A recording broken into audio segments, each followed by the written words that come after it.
Hi hello friends, welcome to my channel. Friends, మా ఛానల్ని first time చూస్తున్నట్లయితే తప్పకుండా సబ్స్క్రైబ్ చేసుకోండి. అలాగే వీడియో నచ్చినట్లయితే తప్పకుండా లైక్ చేయండి. స్టోరీలోకి వెళ్ళినట్లయితే ఇక జీవనైతే సునంద చెప్పిన కండిషన్లకి ఒప్పుకొని ఇంట్లోకైతే అడుగు పెడుతుంది. ఇక జీవన చాలా కోపంతో ఉంటుంది. నేను ఈ ఇంటికి కోడలు కావడం ఏంటి? నాకు చైతన్య ఈ సునంద కొడుకే అని ముందే తెలిసే తనని ప్రేమించేదాన్నే కాదు. ఇప్పుడు ఈ ఆనందిని చూడొద్దని నేను అనుకున్నాను, కానీ మళ్ళీ తన ముఖమే చూడవలసి వచ్చింది అని జీవన చాలా చిరాగ్గా ఉంటుంది. ఇది ఇట్లుండగా ఇక సింహాద్రి పద్దాల దగ్గరికి వస్తాడు. అప్పుడే, ఏంటి పద్దాలు, ఏం ఆలోచిస్తున్నావు? నేను జీవనమ్మ ఇంట్లో నుంచి వెళ్ళిపోయిన దగ్గర నుంచి చూస్తున్నాను. నువ్వు ఏదో మన బిడ్డే తప్పు చేసినట్లు, మన బిడ్డే ఇదంతా చేసినట్లు చాలా చిరాగ్గా ఉంటున్నావు. ఏంటి పద్దాలు అని అంటూ ఉంటాడు సింహాద్రి అయితే.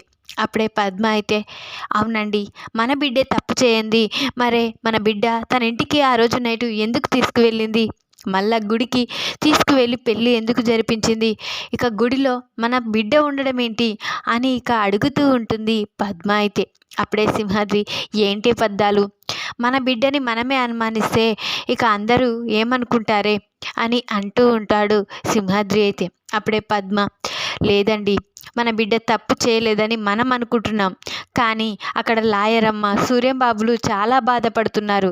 ఇదంతా మన బిడ్డే చేసిందని ఇక మన బిడ్డపై కోపంగా ఉంటున్నారు. ఇక నా తోడబుట్టిన నా చెల్లెలు బాధపడుతుంటే నేను ఊరుకోగలనా అని అంటూ ఉంటుంది పద్మ అయితే. అప్పుడే సింహాద్రి, ఏం చేద్దాం ఇప్పుడు మనం అని అంటూ ఉంటాడు సింహాద్రి అయితే. అప్పుడే మన బిడ్డ వచ్చి ఇక లాయరమ్మ కాళ్ళపై పడితేనే ఇక నేను ఒప్పుకుంటాను అని అనడంతో, లాయరమ్మ కాళ్ళు పట్టుకోమని నేనెలా చెప్తానే అని అంటూ ఉంటాడు సింహాద్రి అయితే. అప్పుడే ఇక ఇదంతా ఏమో కానీ ముందుగా నువ్వు జీవన ఎక్కడుందో తెలుసుకోవాలి.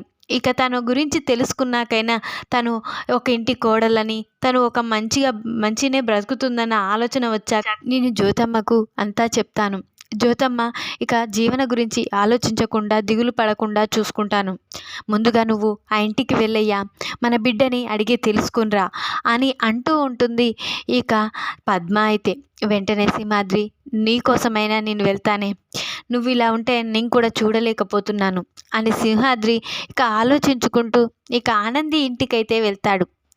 ఇక ఆనంది ఇంటికి వెళ్ళగానే వెంటనే అక్కడున్న ఆదిత్య చూస్తాడు.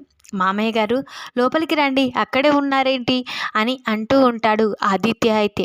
అప్పుడే ఇక సింహాద్రిని చూసి వెంటనే ఆదిత్య, అత్తయ్య గారు రాలేరా మామయ్య గారు అని అడుగుతూ ఉంటాడు. లేదు, నేను ఒక పని మీద వచ్చాను అని ఇక అంటూ ఉంటాడు సింహాద్రి అయితే. ఇక అప్పుడే అక్కడికి చైతన్య వస్తాడు. ఇక చైతన్యని చూసి వెంటనే, ఎవరతను అని సింహాద్రి అడగగానే, ఆదిత్య, తను నా తోడబుట్టిన తమ్ముడు అని చెప్పగానే షాక్ అయిపోతాడు సింహాద్రి అయితే. బాబు, మీరు ఎప్పుడు మీకు తమ్ముడు ఉన్నాడని విషయం చెప్పలేదు కదా అని అనగానే, చెప్పే సమయం ఏ రోజు రాలేదు మామయ్య, అందుకే నేను చెప్పలేను అని మాట్లాడుతూ ఉండగా అక్కడికి జీవన వస్తుంది. ఇక జీవన చైతన్య పక్కన నిల్చుండడం చూసి షాక్ అయిపోతాడు ఒక్కసారే ఇక సింహాద్రి అయితే. ఏంటి, నా బిడ్డ మళ్ళీ జీవనని ఇంట్లో తీసుకొచ్చి పెట్టుకుందా ఏంటి అని ఇక అంటూ కోప్పడుతూ ఉంటాడు. అప్పుడే ఇక ఆనంది కూడా అక్కడికి వస్తుంది. ఏంటి నాన్నగారు, ఇదేనా రావటం అని అంటూ ఉంటుంది ఆనంది అయితే. అవును బిడ్డ, కొన్ని కారణాలు తెలుసుకోవడానికి ఇక్కడికి వచ్చాను అని సింహాద్రి చెప్పగానే వెంటనే ముందు ఆదిత్య అయితే, చైతన్య, మీరు మన ఇంటికి కొత్తగా వచ్చిన అతిథి, ఇక పెద్దవారు, ఇక ఆనంది వాళ్ళ నాన్నగారు, అంటే నీకు మామయ్య వరుస అవుతారు, తన ఆశీర్వాదాలు తీసుకో అని అనగానే వెంటనే చైతన్య ఇక జీవన అయితే ఆశీర్వాదం తీసుకోగానే వెంటనే షాక్ అయిపోతాడు సింహాద్రి అయితే జీవనమ్మ పెళ్లి చేసుకుంది చైతన్య బాబున, అంటే ఆదిత్య వాళ్ళ ఇక తమ్ముడే ఈ చైతన్య బాబా అన్న నిజమైతే తెలుసుకుంటాడు వెంటనే ఇక సింహాద్రి అయితే. ఇక సింహాద్రికి అయితే నిజం తెలుసుకోవాలి, జీవని ఎవరి కోడలు అని తెలుసుకొని రమ్మని ఇక పద్మ చెప్పడంతో ఇక్కడే నిజాలన్నీ తెలిసిపోతాయి సింహాద్రికి.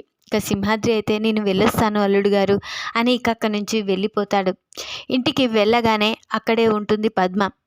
ఏంటండి ఎలా ఉంది జీవనమ్మ, ఎలా ఉందంట, ఎక్కడుందంట, అసలు తను ఎవరింటి కోడలంట అని అడుగుతూ ఉంటుంది పద్మ అయితే. అప్పుడే ఇక సింహాద్రి అయితే ఏం చెప్పనే పద్దాలు, ఇక దారిన పోయే కంపెనీని నెత్తిన పెట్టుకున్నట్లు మన బిడ్డ మళ్ళీ ఇక జీవన మళ్ళీ తోడికోడలుగానే వెళ్ళిపోయింది. ఇక జీవన ఇక ఆదిత్య బాబు వాళ్ళ ఇక తమ్ముడైన చైతన్యనే పెళ్లి చేసుకుంది. ఇక వాళ్ళిద్దరూ పెళ్లి చేసుకున్నారు. ఇప్పుడు మళ్ళీ మన ఆనందికి జీవన తోడికోడలుగా వెళ్ళింది, సునంద కోడలిగా అడుగుపెట్టింది అని చెప్పగానే పద్మ షాక్ అయిపోతుంది. ఏంటండి మీరు చెప్పేది నిజమా అని అంటూ ఉంటుంది. అవునే, నేను ఇప్పుడే తెలుసుకున్నాను అని చెప్పగానే షాక్ అయిపోతుంది. ఈ విషయం జ్యోతమ్మకి తెలిస్తే ఎంత బాధపడుతుందో, అసలు ఏం చేయాలో లాయరమ్మకి చెప్పాలంటే నాకు భయంగా ఉంది. మళ్ళీ సునంద వాళ్ళ కోడలుగా వెళ్ళిందంటే ఇంకా ఏదైనా జరుగుతుందేమో అని భయంగా ఉంది. ఇప్పుడే వాళ్ళు టెన్షన్లో ఉన్నారు అని ఇక అంటూ ఉంటుంది పద్మ అయితే. అప్పుడే అది తెలిసే రోజే తెలుస్తుంది, కానీ మనం మాత్రం చెప్పొద్దు అని సింహాద్రి అంటూ ఉంటాడు. ఇక అక్కడేమో జ్యోతి, ఇక సూర్యం, ఇక వీళ్ళ ఇంట్లో వాళ్ళంతా చాలా బాధపడుతూ ఉంటారు. ఇక జ్యోతి అయితే ఏడుస్తూనే ఉంటుంది. అప్పుడే సూర్యం, ఏంటి జ్యోతి ఇంకా బాధపడడం, ఇంకా దేనికి, మన కూతురు వెళ్ళిపోయింది మనని కాదనుకొని, కాబట్టి ఇక మనం ఏమీ చేయలేము, ఇక మర్చిపోవలసిందే అని ఇక సర్ది చెప్తూ ఉంటాడు సూర్యం అయితే. అప్పుడే జీవన గురించే ఆలోచిస్తూ, ఏంటండి ఇలా మర్చిపోవడం అంటే తేలికనా, ఇన్ని రోజులు తనకి ఏదంటే అది చేసి పెట్టాము, ఏదంటే తనకి అది తీసుకువచ్చాము, అలాంటిది ఏ రోజు కూడా మన గురించి ఆలోచించకుండా ఈరోజు ఇంట్లో నుంచి వెళ్ళిపోయింది అని ఇక చాలా బాధపడుతూ చెప్తూ ఉంటుంది జ్యోతి అయితే. అప్పుడే ఇక జ్యోతి చాలా టెన్షన్ పడుతూ ఇక కంగారు పడుతూనే మాట్లాడుతూ ఉంటుంది సూర్యంతో. అప్పుడే సింహాద్రి వెళ్ళి జ్యోతమ్మ వాళ్ళు ఎలా ఉన్నారో చూసి రావాలి, ఎలా ఉందో ఇక జీవనని మర్చిపోయే ప్రయత్నం చేస్తుందో చూసి రావాలి అని ఇక సింహాద్రి అయితే జ్యోతి ఇంటికి వస్తాడు.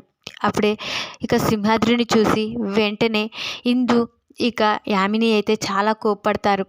ఏంటి మళ్ళీ ఏం ఎలగబెడదామని వస్తున్నావు, ఇంట్లో ఎలా ఉన్నారు, ఏడుస్తున్నారా బాగా అని చూస్తానికి వస్తున్నావా అని ఇందుమతి కూడా అంటూ ఉంటారు.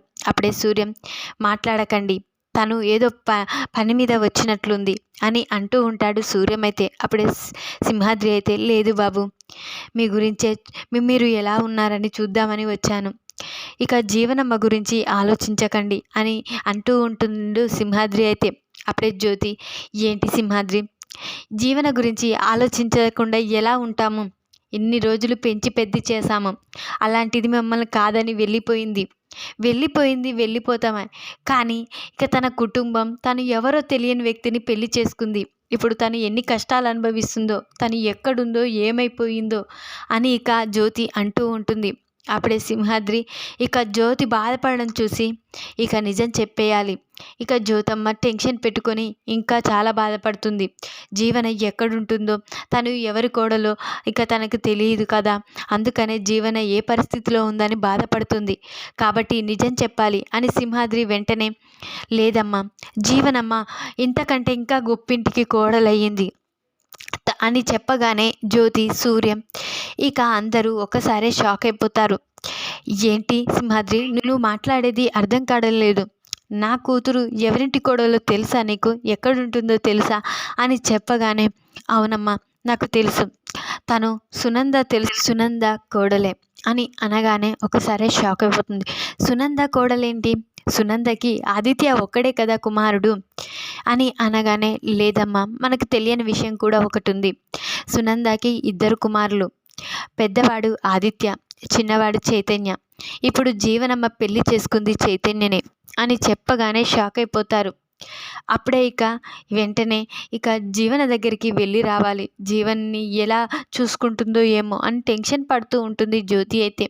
అప్పుడే, మీరు వెళ్ళడానికి వీల్లేదమ్మా, ఇక జీవనమ్మ ఇంట్లోకి అడుగు పెట్టాలంటే ఒక కండిషన్ పెట్టిందంట, మీతో ఎప్పటికీ మాట్లాడకూడదని, మీ ఇంటికి గడప తొక్కొద్దని ఇక ఇదంతా మాట తీసుకుందంట, అందుకనే ఇక జీవనమ్మ ఈ ఇంటికి రాదు, మీరు కూడా ఆ ఇంటికి వెళ్ళలేరు అని చెప్పగానే అక్కడే జ్యోతి కుప్పగూలిపోతుంది. అప్పుడే ఇక జ్యోతిని ఇంట్లో వాళ్ళంతా జ్యోతి జ్యోతి అని అరుస్తూ ఉంటారు. ఆయన కళ్ళు తెరవకపోవడంతో ఇక సూర్యం వెంటనే హాస్పిటల్కి తీసుకువెళ్ళాలి అని హైమావతి ఇక వీళ్ళు చెప్పగానే ఇక సూర్యం అయితే జ్యోతిని తీసుకొని ఇక హాస్పిటల్కి అయితే ఫ్యామిలీ మొత్తం వెళ్తారు. ఇక హాస్పిటల్లో ట్రీట్మెంట్ జరుగుతూ ఉంటుంది. వెంటనే ఇక డాక్టర్ ఇక ట్రీట్మెంట్ జరుపుతూ ఉన్న సమయంలో డాక్టర్ బయటికి రావడంతో ఇక కుటుంబం అంతా ఇక డాక్టర్ దగ్గరికి వస్తారు. అప్పుడే ఇక సూర్యం అయితే డాక్టర్ గారు మా జ్యోతికి ఎలా ఉంది అని అనడంతో తను సీరియస్ కండిషన్లో ఉంది అని చెప్పగానే ఇంట్లో వాళ్ళంతా ఇక ఫ్యామిలీ వాళ్ళంతా ఒక్కసారే షాక్ అయిపోతారు. అప్పుడే ఏంటి ఏంటి డాక్టర్ గారు మీరు చెప్పేది నాకు అర్థం కావడం లేదు అని అనగానే తను చాలా డిప్రెషన్కి గురైపోయి ఇప్పుడు కొన ఊపిరితో ఉంది. తను అనుకునేది ఆ దేవుని దయ వల్లే తను బ్రతుకుతుందేమో అని నాకు అనిపిస్తుంది అని డాక్టర్ చెప్పగానే ఇక ఒక్కసారే షాక్ అయిపోతాడు సూర్యమైతే. వెంటనే ఇక డాక్టర్ ఎలాగైనా మా జ్యోతిని కాపాడండి, మా జ్యోతి మాకు కావాలి అని ఏడుస్తూ ఉంటాడు సూర్యమైతే. మేమైతే చూసే అంత చూస్తున్నాం, ఇంకా ఆ తర్వాత ఆ దేవుని భారమే అని డాక్టర్ చెప్పగానే వెంటనే ఇక డాక్టర్ ఇక జ్యోతికి ట్రీట్మెంట్ జరుపుతూ ఉంటాడు. అప్పుడే ఇక జ్యోతి ఇక కలవరిస్తూ ఉంటుంది. అప్పుడే ఇక ఏంటో ఈమె ఏదో కలవరిస్తున్నట్లు అనిపిస్తుంది. వెంటనే వాళ్ళకి తను ఎవరో తనని ఎక్కడున్నా తీసుకురావాలని చెప్పాలి అని డాక్టర్ బయటికి వస్తాడు. అప్పుడే ఇక సూర్యం అయితే ఏంటి డాక్టర్ గారు ఎలా ఉంది జ్యోతి పరిస్థితి అని అనగానే జ్యోతి అనే తను జీవనాన్ని కలవరిస్తూ ఉంది. వెంటనే తనని ఇక్కడికి తీసుకురావాలి, తనను తీసుకువస్తేనే తను మళ్ళీ కోలుకుంటుందని నాకు అనిపిస్తుంది అని డాక్టర్ చెప్పగానే ఇక సూర్యం అయితే షాక్ అయిపోతాడు. ఇక సూర్యం అయితే చాలా బాధపడుతూ ఉంటాడు. అప్పుడే సింహాద్రి ఏం బాధపడకండి బాబుగారు, నేనే వెళ్ళి వెంటనే జీవనమ్మని వాళ్ళ కాళ్ళపై పడైనా తీసుకువస్తాను, జ్యోతమ్మని బ్రతికిస్తాను అని అనుకుంటూ ఇక సింహాద్రి అయితే తిరిగి మళ్ళీ సునంద ఇంటికి వస్తాడు. అప్పుడే జీవన ఇక సింహాద్రిని చూసి ఏంటి నాన్న ఏమైంది అసలు అని అంటూ ఉంటుంది. ఇక ఈరోజు జీవన వల్ల ఈరోజు జ్యోతమ్మ ప్రాణాపాయ స్థితిలో ఉంది, జ్యోతమ్మ జీవన వస్తేనే బ్రతుకుతుంది, కోలుకుంటుందని డాక్టర్ గారు చెప్తున్నారు, వెంటనే జీవనమ్మని ఇక్కడి నుంచి తీసుకువెళ్ళాలి అని ఏడుస్తూ ఉంటాడు సింహాద్రి అయితే. అప్పుడే ఇక ఆనంది అయితే ఏంటి నాన్న మీరు అనేది అని అంటూ ఉంటుంది. అవునమ్మా అని అనడంతో ఇక ఆనంది అయితే చాలా బాధపడుతూ ఉంటుంది. అప్పుడే సునంద అక్కడికి వస్తుంది. ఏంటి మళ్ళీ వచ్చారేంటి అని అంటూ ఉంటుంది. నీ కాళ్ళు పట్టుకుంటానమ్మా, మా జీవనమ్మని ఒక్కసారి పంపించరా, జ్యోతమ్మ చావు బ్రతుకులో ఉంది, తను వస్తేనే తను కోలుకుంటుందని డాక్టర్లు చెప్తున్నారు అని చెప్పగానే ఒక్కసారే షాక్ అయిపోతుంది సునంద కూడా. అప్పుడే ఆనంది అత్తయ్య గారు మీరు ఏం చేయమన్నా నేను చేస్తాను, కానీ జీవనమ్మని ఒక్కసారి పంపించండి, జీవనని చూసే మా జ్యోతమ్మ లేస్తుందేమో అనిపిస్తుంది, డాక్టర్లు కూడా అదే చెప్పారంట, ప్లీజ్ అమ్మా అని అడుగుతూ ఉంటుంది, ప్రాధేయపడుతుంది జీవన అయితే. అప్పుడే ఇక సునందని ప్రాధేయపడుతూ ఉంటుంది ఆనంది అయితే. అప్పుడే ఇక సునంద మాత్రం ఇక లేదు నేను పంపించను, తనకు ఒక కండిషన్ పెట్టాను, ఆ కండిషన్ మేరకు తను ఇక్కడే ఉంటుంది, ఎక్కడికి వెళ్ళదు, నా కొడుకు పరిస్థితిని ఇలా చేసిన వాళ్ళకి అలా జరగవలసిందే అని సునంద అంటూ ఉంటుంది. అప్పుడే అక్కడికి ఆదిత్య వస్తాడు. ఇక సింహాద్రి ద్వారా ఆదిత్య మొత్తం తెలుసుకుంటాడు. వెంటనే అమ్మ ఈరోజు కోపంతో తను ఏదో ఇక ఆ రోజు చూసుకోకుండా చేసింది, దానికి మనం కూడా ఇలా చేయడం తప్పు కదమ్మా, వెంటనే జీవనని వాళ్ళ తల్లి కాడికి పంపించు, వాళ్ళ తల్లి కోలుకుంటుంది అని ఇక అంటూ ఉంటాడు ఆదిత్య అయితే. అప్పుడే ఇక సునంద లేదురా, నీకు ఇంత అన్యాయం చేసిన వాళ్ళ దగ్గరికి మళ్ళీ నేను పంపించడం నాకు నచ్చడం లేదు అని అనడంతో లేదు ఇక తనని పంపించాలమ్మా అని బ్రతిమిలాడుతూ ఉంటాడు ఆదిత్య అయితే. అప్పుడే చైతన్య కూడా వస్తాడు. ఇదంతా వినడంతో వెంటనే ఇక జీవనని తీసుకొని చైతన్య అయితే ఇక హాస్పిటల్కి అయితే ఇక జ్యోతిని కాపాడుకోవడానికి ఇక జీవనని తీసుకొని ఇక చైతన్య అయితే హాస్పిటల్కి వెళ్తాడు. ఇక సూర్యం చైతన్యని చూసి ఇక చాలా బాధపడతాడు. నేను తప్పుగా అర్థం చేసుకున్నాము, ఇక నీకు ఊరు పేరు లేదని, అందుకనే మీరు పెళ్లి చేసుకోవడంలో మేము తప్పు పట్టాము, మమ్మల్ని క్షమించండి అని ఇక సూర్యం అయితే ఇక చైతన్యని ప్రాధేయపడతాడు. వెంటనే జీవనని ఇక అతయ్య దగ్గరికి పంపించండి అని ఇక డాక్టర్ గారికి చెప్పడంతో ఇక జీవన అయితే లోపలికి వెళ్తుంది.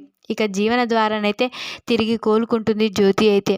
ఇక జ్యోతి ఇక జీవనాన్ని అప్పుడో ఇప్పుడో తన ఇంటికి పంపించమని ప్రాధేయపడడంతో ఇక అప్పుడప్పుడు చైతన్య అయితే జీవనని జ్యోతి దగ్గరికి అయితే ఈ విధంగానైతే చైతన్య మంచితనం అయితే ఇక జీవన కుటుంబం అయితే తెలుసుకుంటుంది. ఇక ఆ తర్వాత ఇక ఆనందియే సునందని కూడా మార్చే ప్రయత్నం అయితే చేస్తుంది. ఈ వీడియో కనుక మీకు నచ్చినట్లయితే లైక్ చేయండి. మరిన్ని వీడియోల కోసం ఛానల్ని సబ్స్క్రైబ్ చేసుకోండి ఫ్రెండ్స్. Thanks for watching.